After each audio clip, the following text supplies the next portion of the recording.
Road report here on a sunny day in Wimbledon. I'm Ed McGrogan with Steve Tignor. We're right outside the All England Club. Steve, this afternoon so far was one for some young Americans. Sloane Stephens, she wins on court 3, her third set that carried over from yesterday, followed by Madison Keys going down in 3 sets to world number 4 Agnieszka Radwanska. Did you expect that kind of effort from Keys, only 18 and playing last year's Wimbledon finalist? No, not at all. I think, Sloane Stephens won her match in 3 and Keys lost, but I think you'd have to say the more impressive performance was Madison Keys. She played the better player. Radwanska, like you said, was the finalist here last year. But Keys hung with her the whole way. She, even when she could have gone down, could have fallen behind in the second and third sets, she fought. She hit a lot of winners, 67 winners.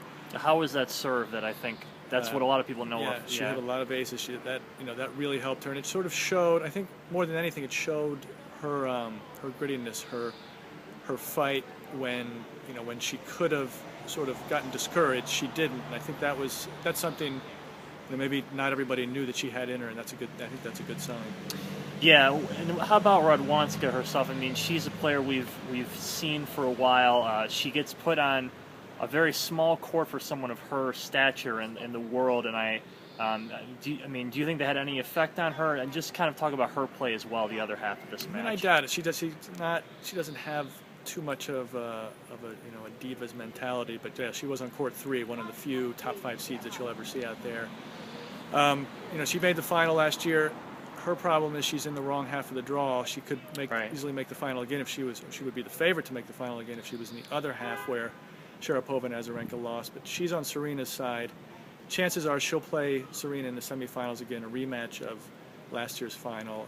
But Radwanska actually looked good in this match. She lost a set to an 18-year-old, but this is the type of player who usually gives her trouble, a big power hitter. Right before this tournament, Radwanska lost to another big hitting American, Jamie Hampton. So this is actually, I would say, this is a good win and she really got better and ran away with it at the end. So I think that's a good sign for her too.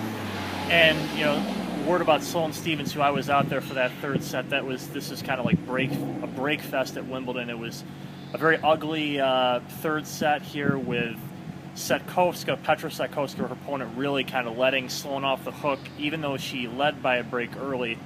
By the end of this, Sloane seemed to find her form in patches, but for the most part, this was, I think, like you said, kind of a match that she benefited greatly from the carryover yesterday for one, and really, overall, though, not terribly impressive performance from her. What would you say?